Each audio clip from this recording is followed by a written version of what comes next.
ஆசிரியர்களுக்கு வணக்கம். Dead paper 2 BEO இவங்க 2 பேருக்கும் இன்றைக்கி சைக்காலஜி கிளாஸ் தான் பார்க்க போகிறோம். மற்ற எல்லா சப்ஜெக்ட்டும், அதாவது தமிழ், இங்கிலீஷு, மேக்ஸு, சயின்ஸ் இதிலெல்லாம் எப்படி கொஷின் எடுப்பாங்க அப்படின்றத நம்மளால் ஓரளவு கெஸ் பண்ண முடியும். ஆனால் இந்த சைக்காலஜியை பொறுத்த வரைக்கும் பர்டிகுலராக இதுலேருந்து தான் எடுப்பாங்க, இந்த புக்ஸ் மட்டும் படித்தா போதும், கொஷின் இப்படி வர்றதுக்கு வாய்ப்பு இருக்குது அப்படின்னு நம்மளால் கெஸ் பண்ணவே முடியாது. நாம் எதிர்பார்த்துட்டு போகிறது ஒரு மாதிரி இருக்கும், ஆனால் அவங்க கேட்குற கொஷின் வேறு மாதிரி இருக்கும். நம்மளோட வெற்றியை தீர்மானிக்கிறது பெரும்பாலும் இந்த சைக்காலஜியாக தான் இருக்கும். ஏன்னா எல்லாருமே மோஸ்ட்லி பார்த்திங்கன்னா மற்ற சப்ஜெக்டில் எல்லாம் ஸ்கோர் பண்ணிவிடுவாங்க. ஆனால் இந்த சைக்காலஜியில் மார்க் எடுக்கிறது தான் அவங்களோட வெற்றியை தீர்மானிக்கிறதா இருக்கும். அது பிஇஓ எக்ஸாமாக இருந்தாலும் சரி, டெட் எக்ஸாமாக இருந்தாலும் சரி. டெட் எலிஜிபிலிட்டி எக்ஸாமுக்கு பாஸ் மார்க் வர்றதுக்கு கணிசமாக உதவக்கூடியது இந்த சைக்காலஜியும் கூட தான். இந்த சைக்காலஜியை நம்ம எப்படி ஈஸியாக மார்க் ஸ்கோர் பண்ணலாம் அப்படின்னா அதுக்கு சில ட்ரிக்ஸ் எல்லாம் இருக்குது. இதை நான் ஆல்ரெடி லாஸ்ட்டு டெட்டுக்கு நான் சொல்லியிருந்திருப்பேன். அதை ஃபாலோ பண்ணவங்க எல்லாமே ஓரளவு நல்ல மார்க் ஸ்கோர் பண்ணியிருந்தாங்க. அதே தான் நான் இப்போ உங்களுக்கும் சொல்கிறேன். அதாவது ஓல்டு கொஷின் பேப்பர் நீங்கள் ஃபஸ்ட்டு புக் எடுத்து புக்கை A to Z அட்டை டு அட்டை படிக்கிறத விட பெஸ்ட் மெத்தட் எதுனா ஓல்டு கொஷின் பேப்பர் ஃபுல்லாக கம்ப்ளீட் பண்ணிவிடுங்க. நார்மலாக படிக்கிறது கிடையாது. அதில் இருக்கிற ஒவ்வொரு கொஷினையும் டீட்டெயிலாக அனலைஸ் பண்ணி படிக்கணும். இப்போ அதை பற்றி தான் நான் உங்களுக்கு விளக்கமாக சொல்ல போகிறேன். ஏன்னா நம்மக்கிட்ட ஓல்டு கொஷின் பேப்பரில் சைக்காலஜியில் மட்டும் ஒரு 810 கொஷின்ஸ் இருக்குது. இந்த 800+ கொஷினையும் நீங்கள் தரவாக முடிச்சிட்டிங்கனாவே கண்டிப்பாக 20+ எடுக்கலாம். ஏன்னா இதில் இருக்கிற மெத்தடு, இதில் இருக்கிற மாடல்ஸை தாண்டி கொஷின் கேட்குறதுக்கு, அதாவது ஆசிரியர்களோட உளவியலை பற்றி கேட்குற கொஷின் ஆகட்டும், இல்லை மாணவர்களோட உளவியலை சோதிக்க தெரிகிற மாதிரி, இல்லை மாணவர்களோட உளவியலை ஆசிரியர்கள் சோதிக்கிற மாதிரி கேட்குற கொஷின் ஆகட்டும், இல்லை உளவியல் அறிஞர்களை பற்றி கேட்குற கொஷின் ஆகட்டும், கல்வி உளவியல் சார்ந்த கொஷின் ஆகட்டும், இதுலேயே நமக்கு டீட்டெயிலாக எல்லா கொஷினுமே ஓரளவு கவர் ஆயிரும். அப்போ நம்ம புக்கு ஃபுல்லாக படித்து எப்படியெல்லாம் கொஷின் வருமோ அப்படின்னு புரிஞ்சுக்கிறதுக்கு யோசிக்கிறதுக்கு பதிலாக இந்த ஓல்டு கொஷின் பேப்பரை ஃபஸ்ட்டு கம்ப்ளீட் பண்ணிட்டோம்னா, அதாவது இந்த 800 கொஷினையும் ஃபுல்லாக நீங்கள் கம்ப்ளீட் பண்ணிட்டீங்கன்னா இது தாண்டா சைக்காலஜி, இவ்வளோ தான் சைக்காலஜி அப்படின்ற மாதிரி உங்களுக்கே ஒரு ஐடியா கிடச்சிரும். ஆனால் இது சும்மா வாசித்து விட்டு போகக்கூடாது. இந்த 800 கொஷினில் எப்படி கொஷின் கேட்டாலும் உங்களுக்கு ஆன்சர் பண்ண தெரியணும். இதை நீங்கள் படிச்சுட்டு புக் எடுத்திங்கன்னா கொஷின் எப்படி மேக் பண்ணியிருக்காங்க அப்படின்றது உங்களுக்கு ஈஸியாக புரிஞ்சிடும். சரிங்களா? இது இம்பார்ட்டண்டான டாபிக். என்ன கொஷின் பேப்பர் தானே அப்படின்னு நினச்சிட்டு ஸ்கிப் பண்ணிடாதீங்க. ஏன்னா ஒவ்வொரு கொஷினையும் என்னால் முடிஞ்ச வரைக்கும் டீட்டெயிலாக சொல்லியிருக்கேன். இதுக்கு நிறைய டேட்டா கலெக்ட் பண்ணி தான் உங்களுக்கு கொடுத்துருக்கேன். இந்த கொஷினில் சைட் பை சைடு எழுதிட்டே வந்துடுங்க. இப்போ கிளாஸ் பார்க்கலாம். இந்த கொஷின் பார்த்தீங்கன்னா February 4 ஆஃப்டர்நூன் செக்ஷன் அந்த கொஷின் பேப்பர். இது February 3 morning and afternoon already post பண்ணியாச்சு. February 4 மார்னிங் செக்ஷனும் ஆல்ரெடி போஸ்ட் பண்ணியாச்சு. நீங்கள் செக் பண்ணி பாருங்கள். அந்த 3 கொஷினையும் நீங்கள் நோட்ஸ் எடுத்துக்கோங்க. இது வந்து 4th செட் கொஷினோடது. சரிங்களா? மனிதன் தன்னுடைய விரக்தி அடைந்த ஆசைகளை கற்பனையாக சாதித்து திருப்தி அடைவது டேஷ் ஆகும். ஒரு மனுஷனுக்கு சில ஆசைகள் இருக்கும். அந்த ஆசைகள் வந்து நிறைவேறலைன்னா அவங்க வந்துட்டு கற்பனையாக அதை யோசித்து அது கற்பனையாகவே நாம் இதை சாதிச்சிட்டோம் அப்படின்னு திருப்தி அடைகிறது எந்த மாதிரி மனநிலை அப்படின்னு சொல்லி கேட்டிருக்காங்க. அடக்குதல், பின்னோக்கி செல்லல், பகற்கனவு காணுதல், புறத்தெரிதல். இதுக்கு ஆன்சர் என்னென்னா பகற்கனவு காணுதல். ஆக்சுவலாக நிஜ வாழ்க்கையில் நிறைவேறாத ஆசை எல்லாமே கற்பனை உலகில் நிறைவேற்றிக்கிற மாதிரி இருக்கிறதுக்கு பேர் ஃபேண்டசி அப்படின்னு சொல்லுவாங்க. இது வந்து ஒரு தற்காப்பு நடத்தை. இங்கே பகற்கனவு காணுதல் அப்படின்னு கொடுத்துருக்காங்க. இது கரெக்டு தான். ஆனால் இதுவே எந்த நடத்தையில் வரும் அப்படின்னு சொல்லி கேட்டாங்கன்னா இது வந்து ஒரு தற்காப்பு நடத்தையில் வரும். இது தற்காப்பு நடத்தையில் வரக்கூடியது. சரிங்களா? நெக்ஸ்ட் பார்க்கலாம்.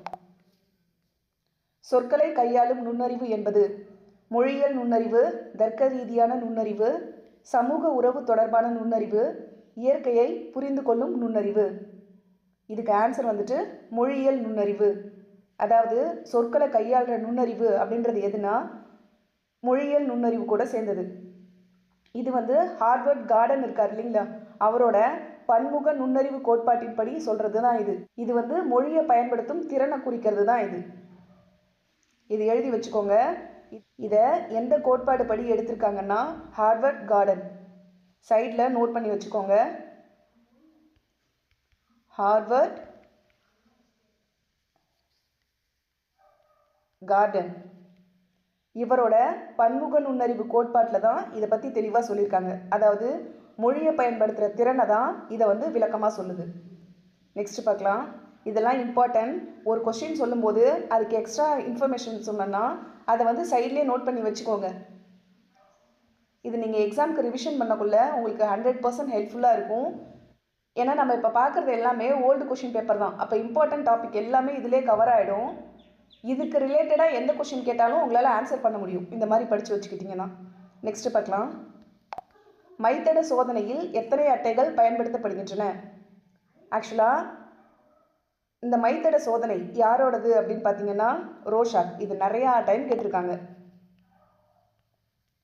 ரோஷாக்கோடது. இங்கிலீஷ்லேயும் சொல்கிறேன்.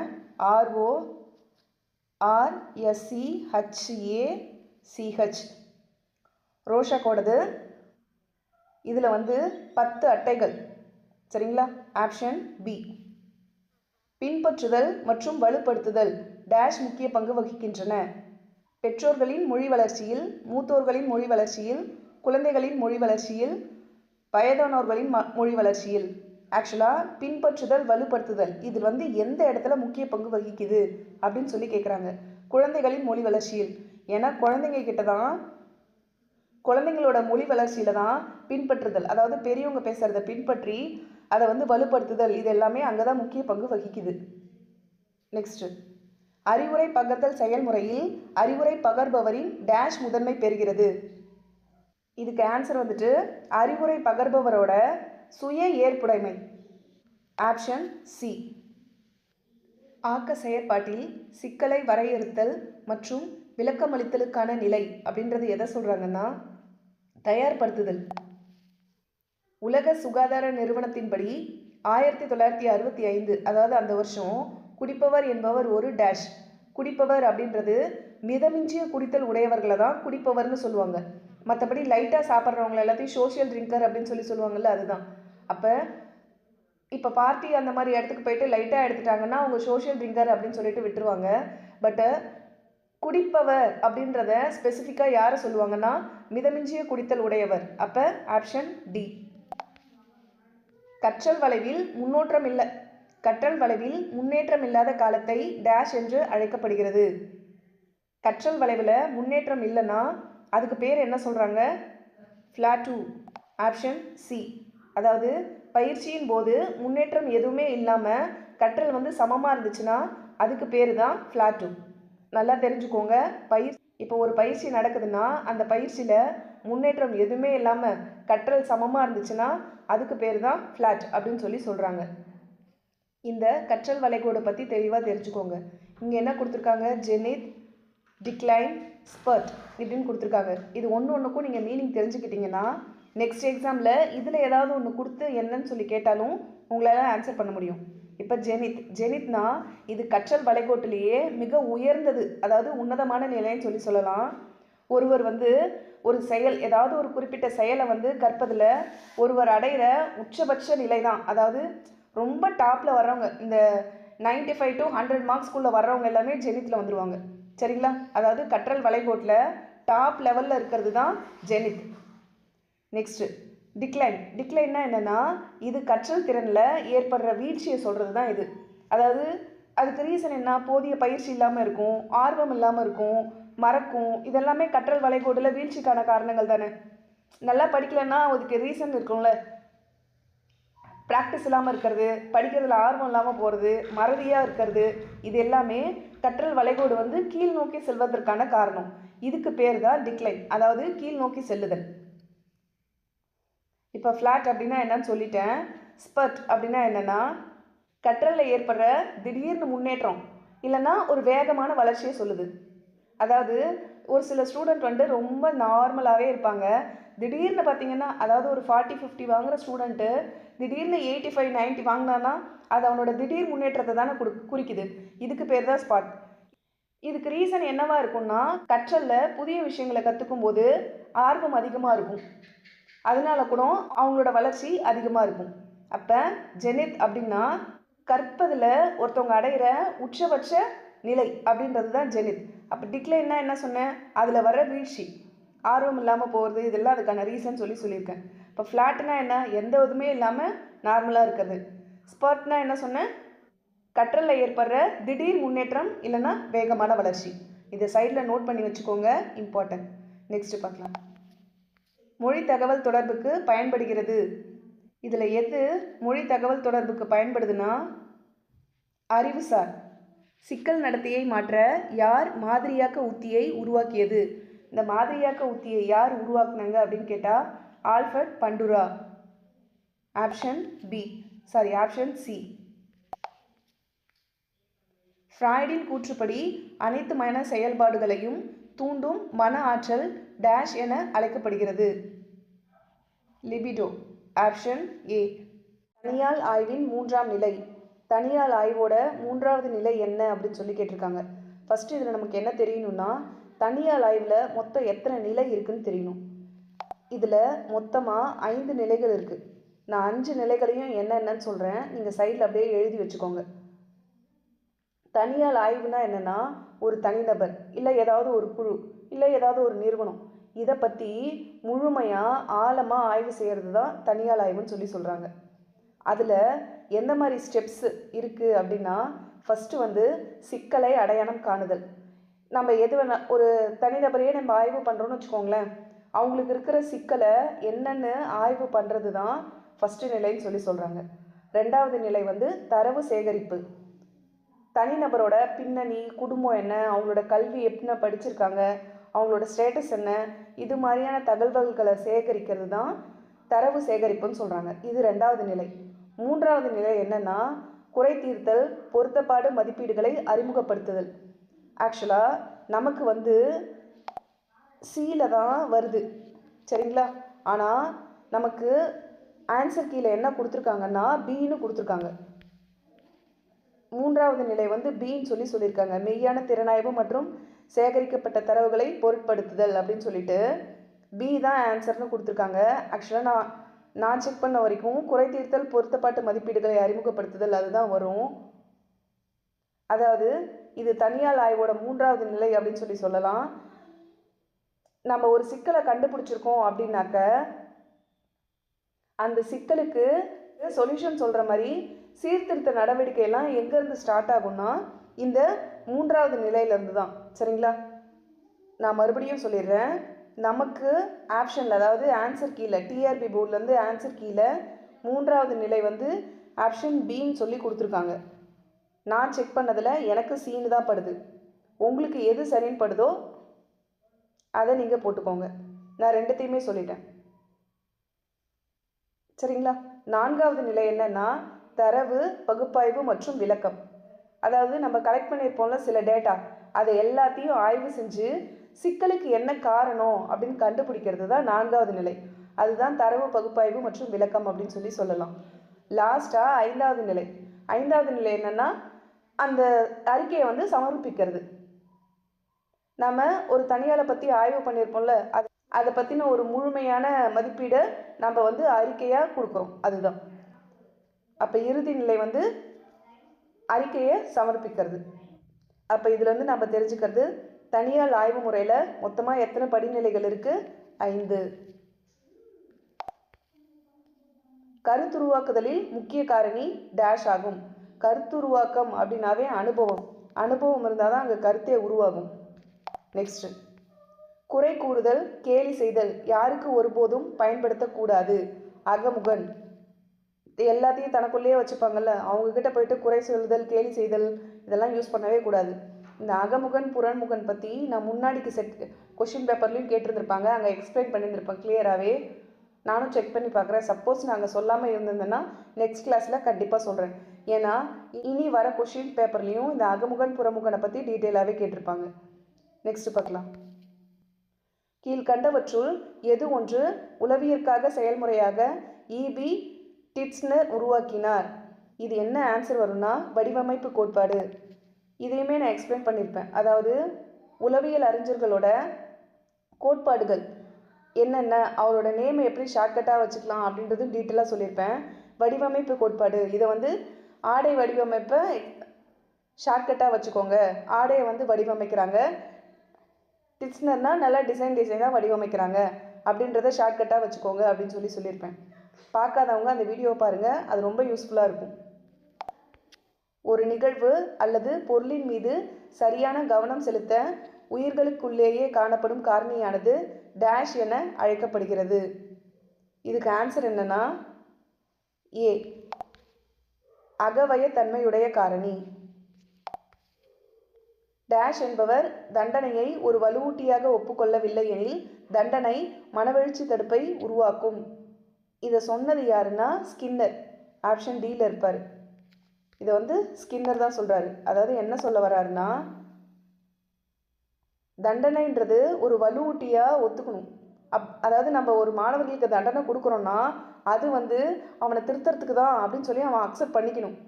அப்படி அவன் அக்செப்ட் பண்ணிக்கலன்னா அந்த தண்டனை கண்டிப்பாக ஒரு மனவெழுச்சி தடுப்பை உருவாக்கும் அப்படின்னு சொல்லி சொல்கிறாரு. குழந்தைகளின் டேஷ் திறன்கள் 6 வயதிற்குள் முழுமையான வளர்ச்சி நிலையை அடைகின்றன. என்ன திறன் 6 வயசுக்குள்ளேயே முழுமையாக வளர்ச்சி அடைஞ்சிரும். உடல் வளர்ந்துக்கிட்டே தான் போகும். சமூகத்தை சார்ந்து அவங்களோட வளர்ச்சி நிலைகள் வேறுபடும். ஒழுக்கம் அதே மாதிரி தான் ஒழுக்கமும்.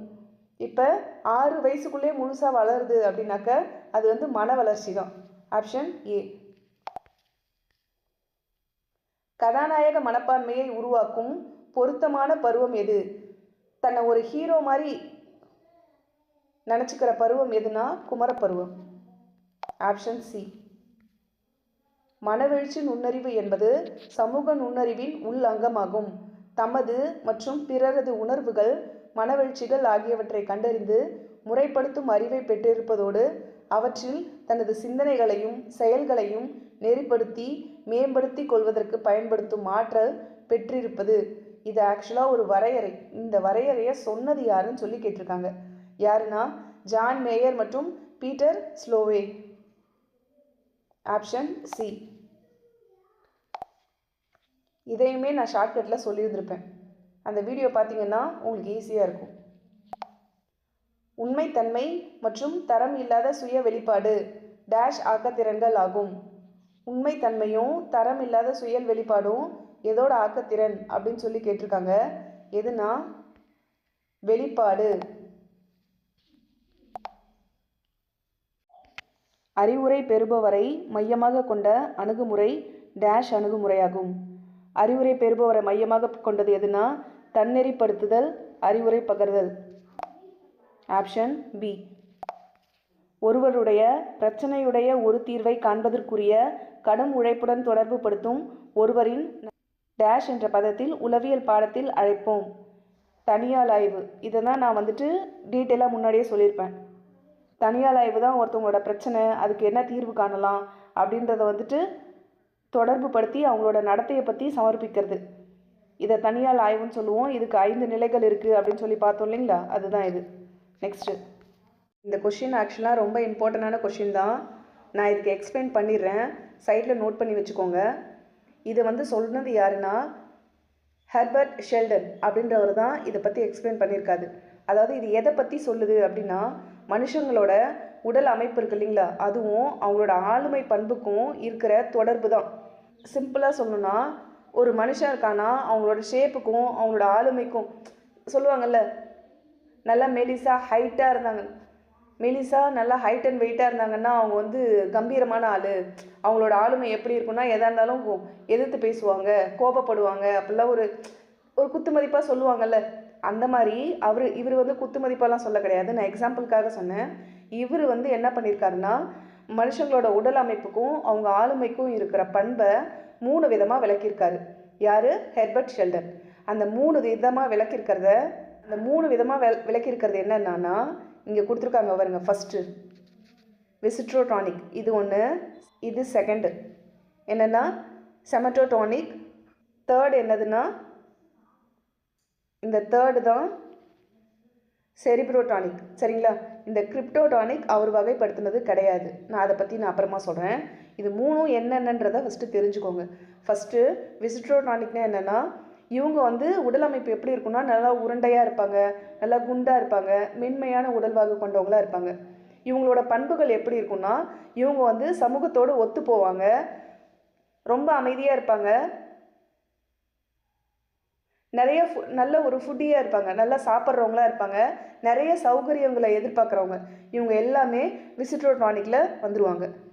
நெக்ஸ்ட்டு சமட்டோடானிக் அவங்க எப்படி இருப்பாங்கன்னா, இவங்களோட உடல் அமைப்பு வந்து நல்ல தசைப்பற்றுள்ள வலிமையான உடல்வாகு கொண்டவங்களாக இருப்பாங்க. ஆக்சுவலாக இந்த விசிட்ரோடானிக் என்ன சொல்லுவாங்கன்னா, எண்டோமார்ஃப். நோட் பண்ணி வச்சுக்கோங்க. ENDOMORPH. சரிங்களா? இவங்களை இந்த விசிட்ரோடானிக் என்னன்னு சொல்லுவாங்கன்னா, எண்டோமார்ஃப் அப்படின்னு சொல்லுவாங்க. இந்த செமட்டோடானிக் இந்த வகையான மக்கள் எப்படி இருப்பாங்கன்னா, இவங்களோட உடல் அமைப்பு இவங்க வந்து சதை பற்றுள்ளவர்களாக இருப்பாங்க, நல்ல வலிமையான உடல்வாகு கொண்டவங்களாக இருப்பாங்க.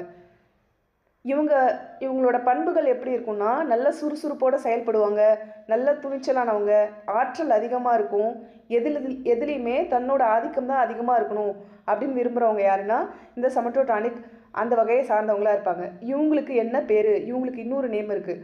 அது என்னதுன்னா மீசோமார்ப். நோட் பண்ணி வச்சுக்கோங்க. MESOMORPH. ஏன்னா இந்த வேர்டை கொடுத்து இது என்னன்னு கேட்குறதுக்கும் வாய்ப்பு இருக்குது. அதனால் நோட் பண்ணி வச்சுக்கோங்க. தேர்ட் என்னென்னா செரிப்ரோடானிக். இவங்களோட உடலமைப்பு எப்படி இருக்குன்னா, இவங்க வந்து நல்லா ஒல்லியாக இருப்பாங்க, மெலிந்த உடல்வாகு கொண்டவங்களாக இருப்பாங்க. இவங்களோட பண்புகள் எப்படி இருக்குன்னா, நல்ல சிந்தனை அதிகமாக இருக்கும், கூச்ச சுபாவம் அதிகமாக இருக்கும். அது மட்டும் இல்லாமல் இவங்க தனிமையை ரொம்ப அதிகமாக விரும்புவாங்க. இந்த சீக்கிரமாக உணர்ச்சி வசப்படக்கூடியவங்க இந்த செரிப்ரோடானிக். இவங்களை என்ன சொல்லுவாங்கன்னா, இவங்க தான் இந்த எக்டோமார்பிக். இங்கே கொடுத்துருக்காங்க பாருங்கள், எக்டோமார்பிக். அண்டர்ஸ்டாண்ட் ஆகுதுங்களா? அப்போ எக்டோமார்பிக் வகை மக்கள் வந்து எந்த வகை மெய்யிலை கூற்றை சார்ந்தவர்கள்னா செரிப்ரோடானிக். அப்போ ஆன்சர் சி. இப்போ புரியுதுங்களா? இதெல்லாம் நான் ஏன் சொன்னேன்னு? ஏன்னா இதை கொடுத்துட்டு இதை கேட்டாலும் நம்மளுக்கு ஆன்சர் தெரியணும். அதனால தான் நான் டீட்டெயிலாக சொல்கிறேன். புரியலன்னா ஃபஸ்ட்லேருந்து கேளுங்க, ஈஸியாக புரியும். வில்லியம் ஹார்பர்ட் ஷெல்டன் இவர் தான் மனுஷங்களை அவங்களோட உடல் அமைப்பு ஆளுமையை பொறுத்து 3 விதமாக வகைப்படுத்தியிருக்காங்க. அந்த 3 வகை தான் இருக்குது. அந்த ஃபஸ்ட்டு 3 அது 3க்கும் என்னென்ன நேமுன்றதையும் நான் சொல்லிட்டேன். அவங்களோட உடல் அமைப்பு ஆளுமை எப்படி இருக்குன்னு சொல்லிட்டேன். நோட் பண்ணி வச்சுக்கோங்க. லாஸ்ட்டாக இருக்கிறது யாருன்னா, இதையும் பார்த்துப்போம். இந்த கிரிப்டோடானிக் வந்து இந்த வேர்டே பார்த்திங்கன்னா இவரோட வகைப்பாட்டிலே கிடையாது. இது வந்து பொதுவாக வந்து உளவியல் தேர்வில் இப்போ நமக்கு கேட்டிருக்காங்களே இந்த எக்ஸாமில் வினாத்தாளில் குழப்பத்தை ஏற்படுத்துறதுக்காக கொடுத்துருக்கிற வார்த்தை தான் இது. கிரிப்டோ அப்படின்னு சொன்னால் அது வந்து ஹைட் பண்ணுறதுன்னு அர்த்தம், மறைக்கப்பட்டது, அதாவது ஹைட் பண்ணியிருக்கிற ஒரு விஷயம். இது வந்து மனுஷங்களோட உடல் நிலை சார்ந்த ஆளுமையை சார்ந்த கோட்பாடுகளில் இது வராது. ஃபஸ்ட்டு இருக்க 3 தான். சரிங்களா? நெக்ஸ்ட் பார்க்கலாம். நுண்ணறிவு மற்றும் மொழி வளர்ச்சிக்கு இடையேயான தொடர்பு என்பது. நுண்ணறிவுக்கும் மொழி வளர்ச்சிக்கும் இடையே இருக்கிற தொடர்பு என்னது அப்படின்னு சொல்லி கேட்டாக்க நேர்மறை. Option A. கருத்து தொகுப்புகளுக்கு இடையே தொடர்பை உணர்த்த கீழ்கண்ட எந்த உத்தி மாணவர்களுக்கு உதவுகிறது? கருத்து வரைபடமாக்கம். Option A. எபின் ஹாங்கின் கூற்றுப்படி கற்றலுக்கு பிறகு ஒருவரின் டிராஷ் கற்றல் பகுதியானது 8 மணி நேரத்திற்கு பிறகு மறந்து விடுகிறது. இது ரொம்ப இம்பார்ட்டன்ட். இதுக்கு ஆன்சர் என்னென்னா 2/3. சரிங்களா? அதாவது ஒருத்தவங்க படிக்கிறாங்க அப்படின்னாக்க எவ்வளோ இது மறந்துடுதுறான் 8 மணி நேரத்துக்கு அப்புறமா 2/3. அதுக்கு தான் ரிப்பீட்டாக படிச்சுட்டே இருக்கணும் அப்படின்னு சொல்லுவாங்க. Option D. கீழ்கண்டவற்றுள் எந்த வகை சோதனை ஆர்மி ஆல்ஃபா சோதனை என்று அழைக்கப்படுகிறது? ஆர்மி ஆல்ஃபா சோதனை அப்படின்னு சொல்கிறது எதுனா சொற்சார் குழு நுண்ணறிவு சோதனை. இதுக்கு முன்னாடி இதே இது மாதிரி கொஷின்லேயே நான் சொல்லியிருப்பேன். ஆர்மி ஆல்ஃபா சோதனைன்னா என்ன, ஆர்மி பீட்டா சோதனைனா என்னென்னு. அந்த வீடியோ பார்த்தீங்கன்னா உங்களுக்கு ஈஸியாக புரியும். அதனால தான் இதில் எக்ஸ்பிளைன் பண்ணல. நெக்ஸ்ட் பார்க்கலாம். நேர்மை என்ற பண்பை அளக்க உதவும் சிறந்த மற்றும் பொருத்தமான முறை எது? உற்றுநோக்கல். நேர்மைன்ற பண்பு அளக்கிற ஒரு பொருத்தமான முறை அதாவது சிறந்த முறை எதுனா உற்றுநோக்கல், அப்சர்வ் பண்ணுறது. கணித தேர்வில் தோல்வியுற்ற ஒரு மாணவன் அன்று தேர்வறையில் மின்சாரம் தடைப்பட்டு இருட்டாக இருந்ததால் தான் தேர்வை சரிவர எழுதி தேர்ச்சி பெற முடியவில்லை என்று கூறுவது டேஷ் தற்காப்பு நடத்தை என்ன அழைக்கலாம்? கிளாஸ் ரூமில் வந்துட்டு கரண்ட் இல்லை, லைட் இருட்டாக இருந்துச்சு, அதனால தான் நான் எக்ஸாம் சரியாக எழுதலை, அதனால் என்னால் பாஸ் பண்ண முடியல அப்படின்றது எந்த தற்காப்பு நடத்தை அப்படின்னு சொல்லி கேட்டிருக்காங்க. எதுனா காரணம் கற்பித்தல். தான் செஞ்ச தப்புக்கு அதுக்கு ஈக்குவலாக இதனால தான் இது பண்ண முடியல அப்படின்னு சொல்லிட்டு காரணம் கூறுறது, காரணம் கூறி தப்பிச்சுக்கிறது, அதுதான் காரணம் கற்பித்தல். இப்போ ஓரளவு எல்லா கொஷினுக்கும் எதுக்கெல்லாம் டீட்டெயிலாக எக்ஸ்பிளைன் பண்ண முடியுமோ நான் பண்ணியிருக்கேன். இது எல்லாத்தையும் கண்டிப்பாக சைடில் எழுதி வச்சுட்டே வந்துடுங்க. அப்போ பியூ எக்ஸாமுக்கு ப்ரிப்பேர் பண்ணுறவங்களா இருந்தாலும் சரி, இல்லை டெட் பேப்பர் 2 பேப்பர் 1 இதுக்கு ப்ரிப்பேர் பண்ணுறவங்களா இருந்தாலும் சரி, நீங்கள் சைடில் கம்பல்சரி எழுதி வச்சிட்டிங்கன்னா எக்ஸாமுக்கு போகிறதுக்கு முன்னாடி நீங்கள் புக்கு ஃபுல்லாக பெறக்கணும்னு இல்லை. இதை ஒரு கிளான்ஸ் பார்த்துட்டு போனீங்கன்னாவே எல்லா டாப்பிக்குமே இதிலே கவர் ஆயிரும். அதாவது இந்த ஒரு கொஷினில் சொல்லலை, இந்த 2023 மட்டும் 23 செட் கொஷின்ஸ் இருக்குது. அது எல்லாத்தையும் பார்த்தாவே ஓரளவு இம்பார்ட்டன்ட் எல்லாமே கவர் ஆயிரும். ஈஸியாகவும் நீங்கள் மார்க்ஸ் ஸ்கோர் பண்ணலாம். சரிங்களா? உங்களோட கருத்துக்களை கமெண்ட்டில் சொல்லுங்கள். நல்லதே செய்வோம், நல்லதே நடக்கும். இன்னொரு கிளாஸில் பார்க்கலாம். நன்றி.